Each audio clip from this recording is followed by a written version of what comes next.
Oi gente, tudo bem? Eu sou a Beatriz, eu sou da terceira série da Sala Thor e eu vou dar algumas aulinhas para vocês de matemática aqui no cursinho. A primeira aula vai ser, como está escrito aqui na lousa, sobre classificações de triângulo.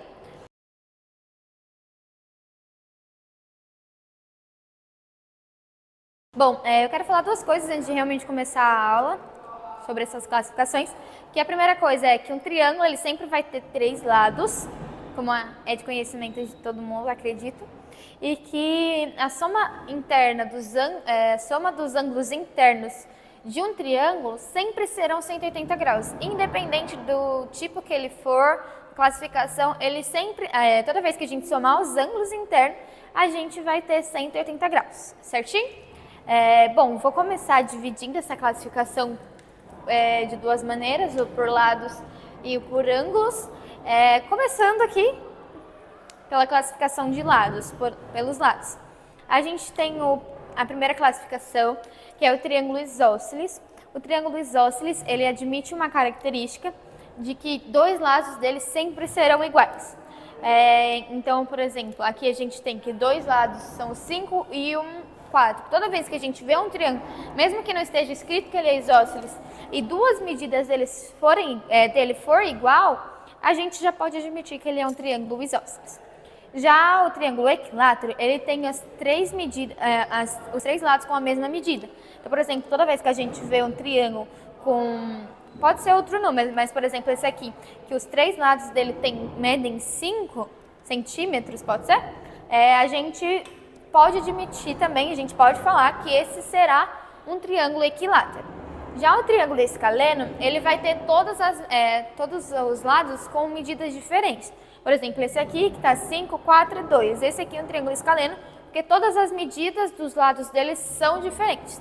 A gente vai ter outra classificação, que é por ângulos. Que daí a gente vai ter o acutângulo, o retângulo e o obtusângulo. O acutângulo, todos os ângulos deles terão menos que 90 graus. Então, por exemplo, o ângulo sempre será menor que 90 graus. Outra coisa que eu esqueci de falar sobre o triângulo equilátero é que os ângulos deles sempre serão da mesma medida. Assim como os lados deles vão ter a mesma medida, os ângulos deles vão ter a mesma medida. O escaleno, assim como todos os lados deles são diferentes, todos os ângulos deles são diferentes. E assim como o triângulo isósceles tem duas medidas iguais, ele vai ter dois lados iguais e um diferente. Eu esqueci de falar isso, mas acabei retomando aqui. Voltando aqui por essa classificação, a gente vai ter do acutângulo, que todas as medidas deles vão ser desses ângulos serão menor que 90 graus. O retângulo, que necessariamente uma medida precisa ser de 90 graus. Então, por exemplo, aqui, o 90 graus está aqui, acho que a maioria conhece, porque nas aulas normais eu acho que vocês já tiveram uma aula de Pitágoras. Quando a gente trabalha com Pitágoras, a gente olha para o triângulo retângulo, que a característica desse triângulo é que ele precisa ter um ângulo igual a 90 graus.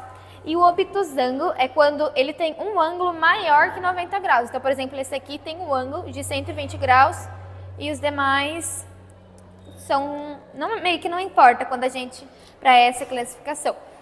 Quando a gente olha aqui, por exemplo, para esses triângulos e os ângulos, a gente pode perceber que a soma deles sempre darão 180 graus. Isso vai ser muito importante para vocês em várias coisas, até no ensino médio. Bom, essa vai ser a primeira aula que eu dou para vocês. Eu criei uma listinha de exercícios, bem pequenininha, são 4 exercícios. Um deles é um desafio para vocês, que é um pouco mais difícil. Mas eu vou pedir para os coordenadores deixarem aqui na descrição essa listinha para vocês.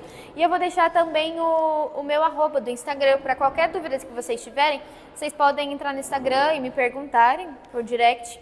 E eu vou estar disponível para responder qualquer dúvida. E essa é a primeira aula que eu vou dar para vocês. É isso, tchau!